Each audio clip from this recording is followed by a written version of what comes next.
తన తండ్రి రాసిన చరిత్రలో తను నడవడానికి రాలేదు, తనే ఒక చరిత్రలా మారాలనుకున్నాడు.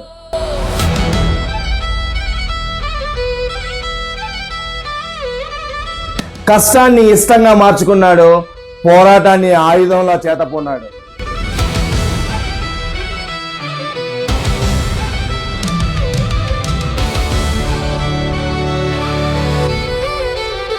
గెలుపుకు పొంగిపోలేదు, ఓటమికి కృంగిపోలేదు.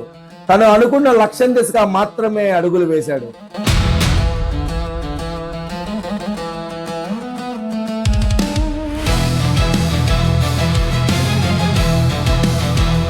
చిరుతపై స్వారీ మొదలెట్టిన మగధీరుడు ధ్రువ నక్షత్రంలా తెలుగు చలనచిత్ర రంగస్థలంలో మెరిశాడు.